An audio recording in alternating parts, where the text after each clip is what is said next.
Now that I have this Grand Cherokee lifted and running well, it still needs an alignment and all that, but I got to get that to a shop. I don't want to deal with that because it also needs the AC charged and all that. Figured I'll just have them do the alignment the right way, get the AC charged and get it done. But since it's done, it's time to start working on this truck here. It's a 96 Ram 1500. Also a rust-free unit. There's a couple of little patches here and there, like, you know, on the bottom of the door. I guess this rocker here is just starting to get it.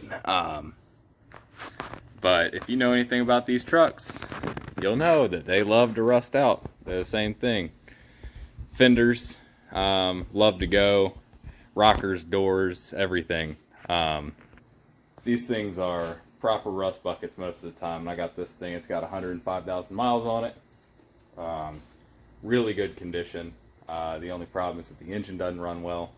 I think I have that traced down to it being the intake manifold gasket. So I figured while I'm in there with the intake manifold off and all the accessories, the access, all the bolts and all that, I might as well put all these parts into it. So I'll get these laid out on the table, but these boxes right here are a lowering lift, a lowering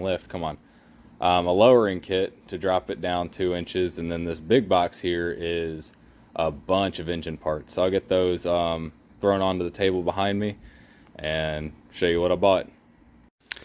Alright, so this is what I got. The lowering kit here comes with 2 new coils for the front, a new leaf hanger and shackle for the rear, and a bunch of hardware.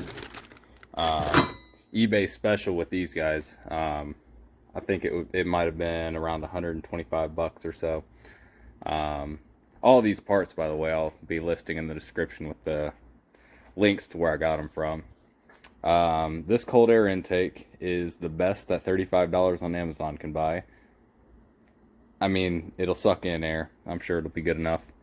So now we get into the expensive side of the table. We got some shorty headers from Summit. They were the cheapest ones on there. And I'm sure that it'll improve the flow quite a bit. I'm not sure what I'm going to do with the exhaust after these. Supposedly these bolt up directly to the header, or directly to the head, and then directly to the factory exhaust. So we'll see how well that goes. And then I got a shift kit, because these Dodge transmissions are known for their incredible reliability and all that, of course. So that'll help the longevity of the transmission. I've got heavy duty timing chain and gear set, hydraulic roller rockers. The cam here is what is that? The Comp Cams 20745-9. It's one of the more mild cams. A lot of the guys that I've seen on the YouTubes and stuff go with the 249. If I remember correctly, it's been, you know, a month or so since I bought these parts, so I can't really remember. But this is a much more mild cam than what most guys do in their 5259 builds. And to go with it, I went with the recommended springs and recommended retainers, just so I don't have to deal with any of that stuff. I got new push rods, head bolts, and then an entire gasket kit. So this gasket kit, I have everything there. It's pretty much literally every gasket you'll ever need if you're doing a rebuild of an engine. So it's got the head gasket, oil pan gasket, valve cover gaskets, you know, all that good stuff. I'm not going to use all of them because that does not sound fun. But yeah, here's all the parts that I'm going to be throwing on. Oops. So this is a job that I've never done before. I've never done anything near what I'm going to be doing on this. So I don't know if this is going to take a weekend. That's why I'm starting on, you know, Friday afternoon instead of, I don't know, Sunday morning. But getting this started early, hopefully I can get it done this weekend. If not, it might turn into a month-long job. Who knows? We'll see. But it'll be fun once once everything's installed on here. Gotta look into how to get it tuned, to get the fuel mapping just right, because I'm sure the stock tune isn't going to do any justice to the parts that I'm going to be putting on it. But we'll see. Might as well spend the extra, a couple $100 to get it fine-tuned, get it running with as much power as reliably possible. I'm sure the stock tune is very turned down for what I want, but we'll see. So let's get tearing into this engine bay.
So I found this really fun treat.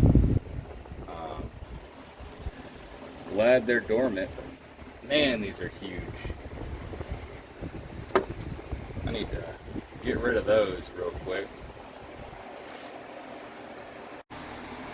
Alright, so I just took off that cross member there, so I have full access to just everything. It's kind of convenient. I'm able to just sit down here on the bumper, rest my feet here on this cross member down here, and do everything I need to do. I got the throttle body off, so now, and the serpentine belt. So now all I got to do is take off all the accessories, alternator, air conditioning, power steering. Yeah, I got to take the power steering off. I got to take everything off. So I'll go ahead and get that done, and then we can tear into getting that intake manifold off, I think.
So thanks Dodge for putting a little coolant hose here underneath that bracket.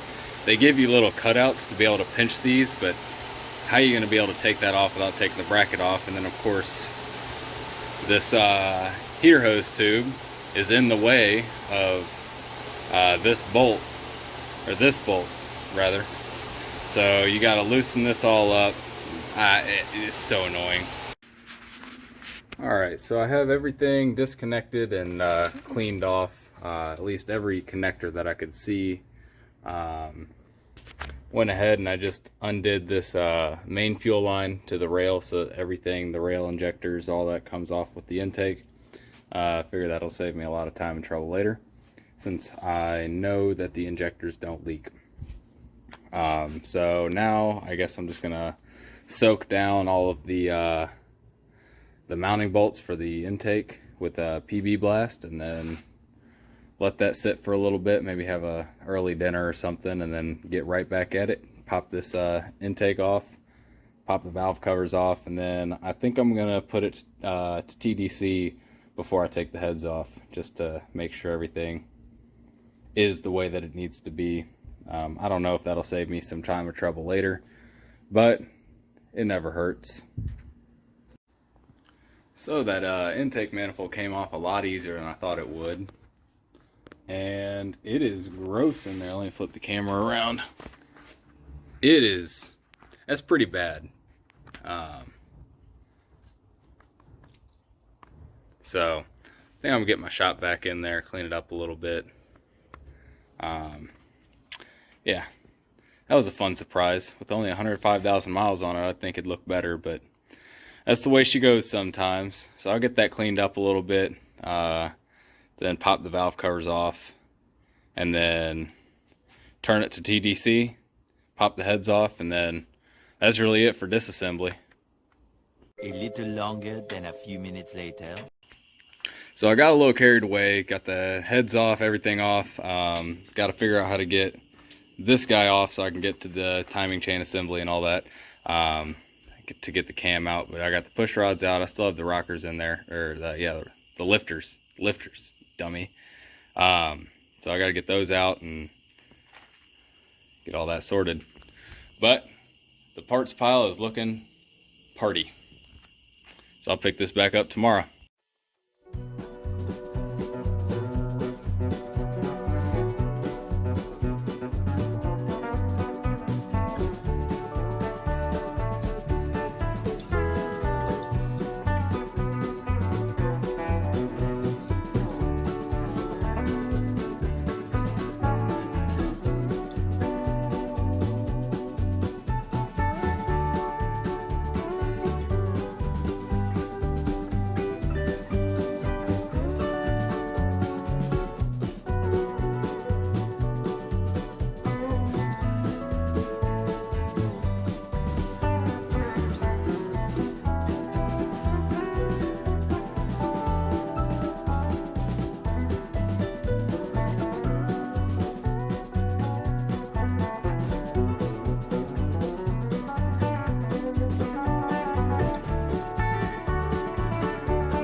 Alright, so now I'm at the point where I can take off the timing gears and chain and pull the cam out.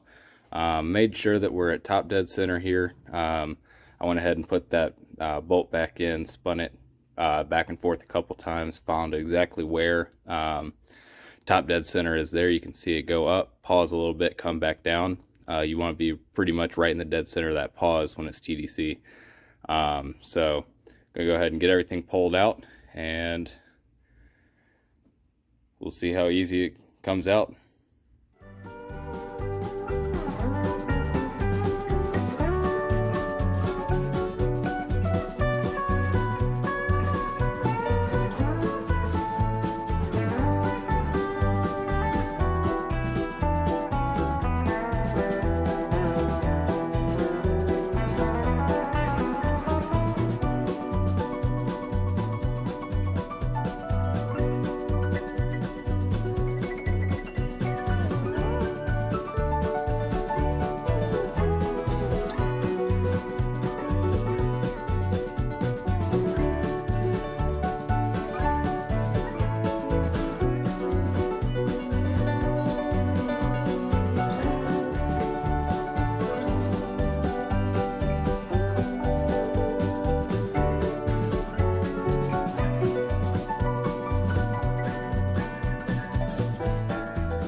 So I think it's pretty safe to say that I'm all the way torn down now on this 5.2 here. So I'm going to take some time, clean it up, get all that gunk and grime out. And I think I'm going to do the heads next. So I'm going to clean the heads up real nice and then do the new springs and all that. And then once I get the heads done, I'll go ahead and throw all the new parts onto the block and should be ready to go. I decided though, since it was so crusty and nasty in there, I am going to go ahead and drop the that oil pan, get the new gasket on there, clean that oil pan out because I don't know what's floating down there. Yeah, it's pretty bad. So get that nice and cleaned up so that, you know, it's about as clean as it's going to get for the rest of its life, and then I can start throwing it back together. Let's go, in and out, 20 minutes adventure. So I've got the new springs and retainers put in the heads. Everything else is the same rockers and all that. I did decide that I was going to drop the oil pan since there was so much junk in the top end. And I'm glad I did because you can see all that junk in the bottom of the pan. So I'm going to clean that out, get that all sealed up, and put this new gasket on it. So we'll go ahead and get that done. I figure the best way to do it, I also decided to take the distributor gear and distributor out. I think that'll make my life a lot easier putting the new cam in. So I think step one is putting the new cam in, and then putting the distributor gear and distributor back in, and then heads, timing chain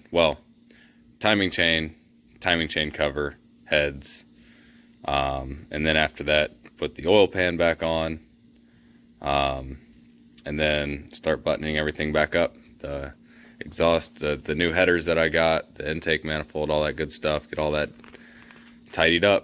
So I'm gonna get cranking. Alright, so I got the distributor reinstalled, the camshaft put in, the timing gears and the heads, you know, everything right there. So really the next thing to do is to grab a nice little wrench. I got the spark plugs pulled out too, so there's no compression to make this easier on me. So just, you know, making sure everything spins nice and smooth and easy, nothing's binding up anywhere, and it seems to be the case. So I guess that means I didn't mess something up too bad. Or, well, you know, I'll find out later. Like I said, I've never done anything like this before, so that's why I didn't film any of the putting together. I had to do a lot of Googling and YouTubing, make sure I had the distributor set right, torques for the heads, torque for the cam timing pulley, all that stuff. So here's where I'm at now. I gotta put the intake manifold back together. I'm still waiting on the coolant tube here. I'm replacing that coolant tube, putting a 180-degree thermostat in it instead of the factory 195. I also have the bottom of the pan removed. I got it sitting over here. So this goes on the bottom of the intake manifold. That just seals everything up from the valley. I'm wanting to put some RTV on that. I'm waiting for that to come because I just bought all my parts all at once. Also, before I put the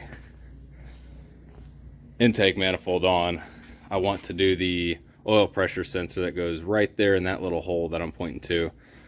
With the intake manifold in place, it really sucks to get to. So since I have it all apart, I'm just going to wait for that part to come into. It should be here today or tomorrow, something like that. So, but I think this is a pretty solid stopping point.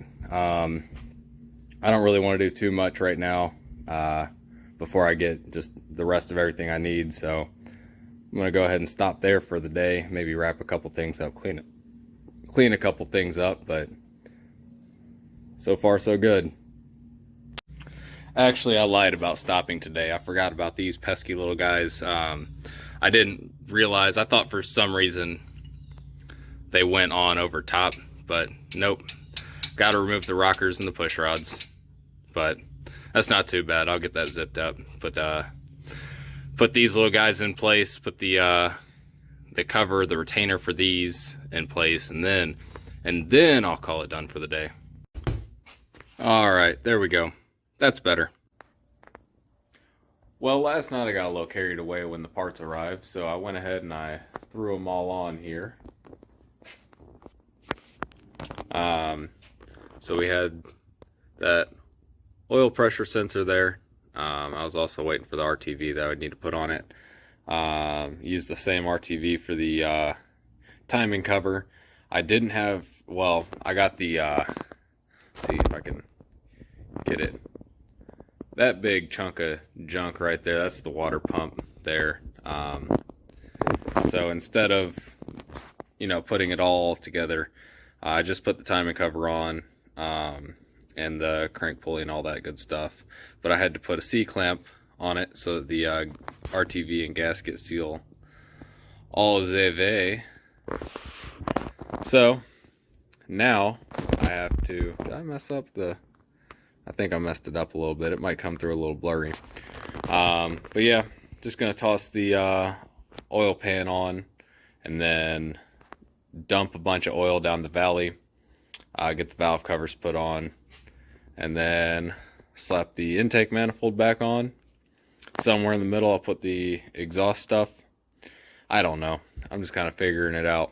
But not too long before this is all put back together and firing up for the first time, hopefully. After it fires, then I got to do the transmission, the shift kit, and drop it down, get this thing lowered. But that's way later issues. So not too long. So now I've got this engine bay looking a whole lot more like a finished engine bay. Like I said, I got everything kind of put back together, oil pan back on, intake manifold, valve covers. Still need to do the headers, and then it's just down to the accessories, so water pump and power steering pump, alternator, all that good stuff. I have all the wires laid out where they need to be, stuff between the intake manifold and the valve cover like they're supposed to. All that ran. I haven't plugged in the spark plug wires yet. I did put the spark plugs in. So yeah, it really does come down to throttle body, headers, and accessories. So I'll go ahead and whip the phone back out once I get all that stuff plumbed up, which,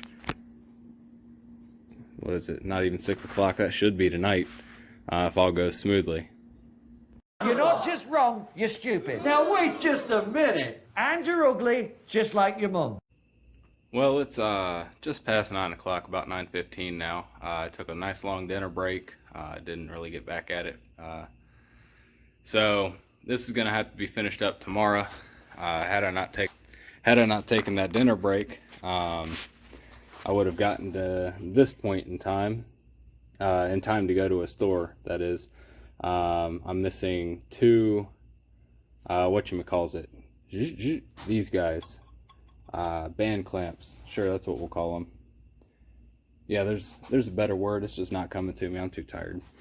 Anywho, without getting that all hose clamp, that's what it is. It's a hose clamp. Without getting hose clamps on that guy, I can't put this bracket on because that bracket goes over top of everything here. So it'll cover that up. And then that's when I can put my alternator and power steering pump and all that back in place. Once I have that done, it'll be a quick and easy job. So I got the headers in place. I don't have them connected down to the exhaust back there. That's a two-person job. Somebody needs to stay up here on one side of the bolt. Somebody needs to tighten the nut down on the other side of that flange. So that'll be a tomorrow thing, or whenever I can get somebody in here to give me a hand. That'll be no big deal, because I could fire it up without connecting it all and it'd just be really loud, but it'd still run good, or run good enough to, you know it's not broken. So with that, I'll pick it up tomorrow, and then it should be a tidy up kind of day. Yeah, overall this project didn't go too bad though, I'll tell you. A lot easier than I thought it would, a lot less stressful than I thought it would be. That is until I find out I mess something up and something's broken, but we'll cross that bridge when we get there.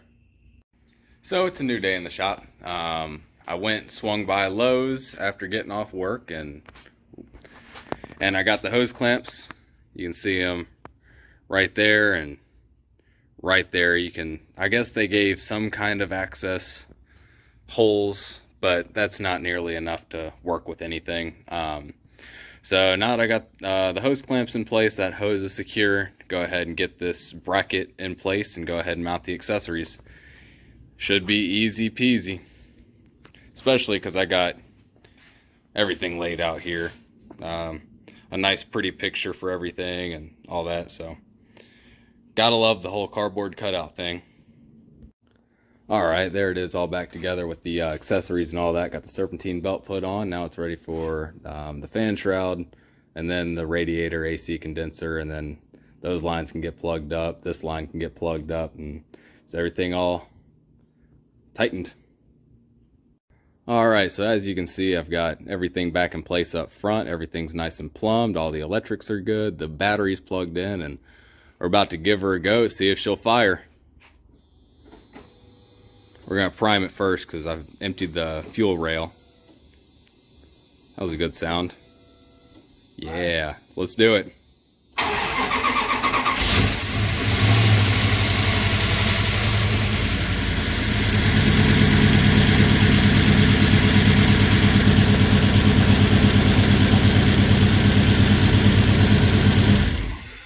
Well, it fired and nothing blew up and nothing's knocking. So I'd say that's successful. I'll go ahead and get that intake put on and maybe mess around with the exhaust, and then I got to take it to a shop and get it tuned up. Alright, so unfortunately for this cam ram here, that startup is about all you're going to get for this video. I guess I'm going to make a part 2 and a part 3. Part 2 is going to be exhaust, fixing the oiling issue that I ran into, and hopefully performance after the tune. I'm having trouble finding a shop locally to get this thing tuned. I have to look a little harder, but before I can get it tuned, I have to get it running good. I guess also in part 2 I got to do the shift kit because I don't want to push it too hard with the stock 46RE, because it'll blow up. There's not a doubt in my mind that it'll blow up without the shift kit. Even with the shift kit, it might still blow up. So I'm gonna go ahead and take care of this thing real nice. So yeah, that's it for this video. Here is the intake I was talking about.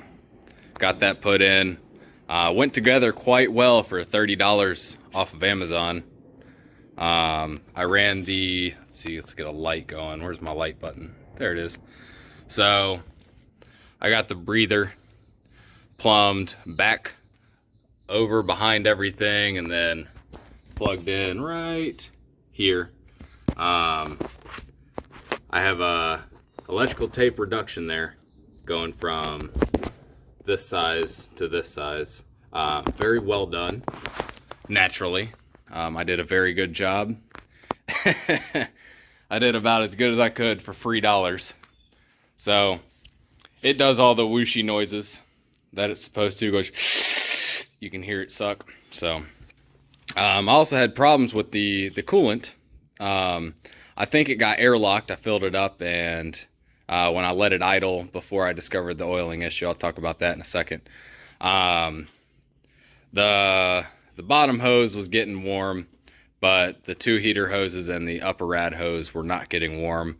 I think there was just an air pocket at the water pump. So I've already done the exhaust. I can't run it right now because of the oiling issue to show the exhaust, but while I had the exhaust, I had this tire up on this oil change ramp, so it kind of cocked the truck up like this, put this the rad cap at the highest point.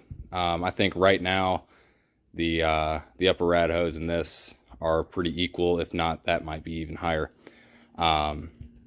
Regardless, so I had this at the highest point, filled it the rest of the way up, and just squoze this tube here. They put this nice little elbow here, and this is where a good air bubble was getting in, so I just pushed that down. Just worked coolant throughout the system. And then when I was letting it idle up, all the hoses got hot, and the lower rad hose was the coldest of the four hoses that I could get to. So got that sorted out. No worries about overheating there. Turn this light back off. So yeah, the oiling issue. Apparently, these 5.2s are pretty well known for oiling issues. I went on forums and I was just looking, and there's guys talking about getting a brand new Mopar oil pump that was bad just right out of the box. On top of the oil pumps, the oil pressure sender unit, which I put a new one on. It goes right there, back behind everything. Yeah, you guys saw it when I put it in and put it all together. So those go bad if you don't get Mopar, and it's such a big issue. It's kind of interesting going on to all the websites last night, even looking at the auto parts stores. The ones that had them in stock were very low on stock. Auto parts stores are asking like $160 for the same thing RockAuto has out of stock for like 60. I went with RockAuto. It was the cheapest, fastest one, and it'll be here sometime next week, which is really annoying, especially since it was one of those parts I was considering replacing while I had everything apart, because it was right there. Had the oil pan already off. I was looking right at it, and I'm like, I don't need to replace it. Apparently I'm wrong. So while I was letting it idle, I was driving it around a little bit, getting it up to temp, putting it around the neighborhood. The oil pressure was just bouncing on and off. I did some spray painting. My hand's a little black. It was just bouncing between about 20-25 psi and 0, and it was just bouncing up and down. And I thought it was the cinder unit, but then I pulled it into my driveway, dropped down to 0, and I started hearing the lifters getting a little clacky. So I shut it off and got a little upset.